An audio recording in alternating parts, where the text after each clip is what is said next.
it. I like it. I can't go in and no food to get and no clothes. For wash and okay. My word, I remember it like it was yesterday. We were watching here in Jamaica, many of us, the attacks on the World Trade Center on September 11. This is 17 years ago. I cannot believe. Yeah, yeah. 17 years ago? 17 years.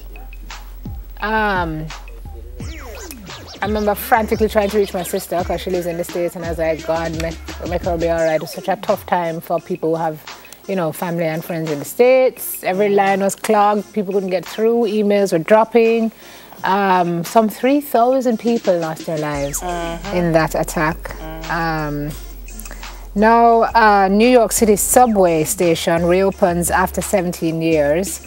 It was destroyed in that September 11 terrorist attack. Cortlandt Street on the One Line, it was buried under debris when the two World Center towers collapsed after hijackers crashed planes into them. But on Saturday, people were welcomed into the newly renamed WTC, I guess for World Trade Center, Cortlandt Station, as the first train rolled in at midday. According to the MTA chairman, Joe Lota, in a statement, it is symbolic of New Yorkers' resolve in restoring and substantially improving the entire World Trade Center site. Wow. Wow. So, yeah. Just one of those things you never get over. I'm telling you. One of those things in you the never States get over. today, a lot of the networks are running it in real time. Like today and stuff, they would run it in real time. I remember we were on air, and when the producer kept saying, watch it, look what's happening on television, we're looking at her like, is this something real? Are you showing up? We couldn't figure out what it was in a Benji, because we couldn't imagine it was something real that was happening, you know. And I mean, it's just changed the world forever. It's changed the world forever. Oh boy. Okay. All right. Hurricane storm surge watch issued as Hurricane Florence targets the Carolinas with storm surge flooding, rainfall, flooding, destructive winds. I know up to yesterday there were some places that they were evacuating. They said it will lash the Carolinas late Thursday as an intense Category 4 with life-threatening storm surge, destructive winds, massive inland rainfall, flooding in one of the strongest strikes on record for this part of the East Coast. Wow. Man. Climate change, girl. Yes. It is real. Yes. And while that happens, we are... A whole heap of hurricanes always seem to be hitting the U.S. Well, they did say this year was going to be more active than other years because of what's going on with the weather patterns and extreme heat and all the strange things. What is that on the screen? The whole of the hurricane, Florence's path. How was that? Isaac? That's Isaac?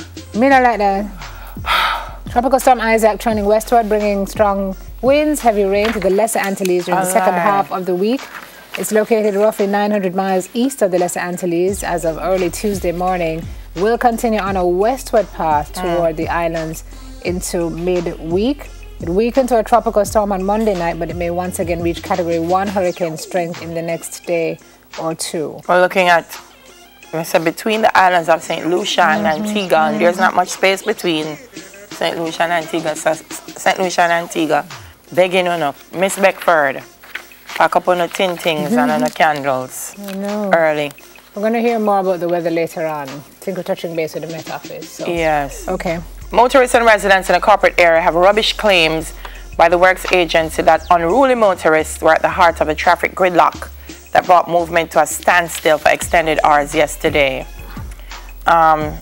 Communications manager Stephen Shaw says Gretna Green Avenue was a particular concern as motorists attempted to use the stretch to bypass the traffic on Hagley Park Road. Residents say the authorities are just looking for a scapegoat to cover their failing. I don't know what to say. Meaning, I want to say the people were showing discipline, but when have we ever? I mean, when I saw the policemen on the road, I said, oh, this is going to work because police have got up on the road every day. Because once you pass the area where the police is, you see it back up again. And then when you see police, everything is flowing smooth and nice. And really, we have to get to up. You see what happens? Gridlock. Everybody suffers. That's what indiscipline does. And then I cuss me this morning and say, we never indiscipline. Think about it. Maybe you weren't. Yeah, it just took one person. I saw Trish Mack tweeting yesterday that it took her 45 minutes to get from the bottom of her road to the top of her road. And she said she's been living there for 25 years. She's never seen anything like that. So as Dale said, just take one bad driver, you know, to drive past one intersection when the light is on red. But he or she decides they have to go through the light.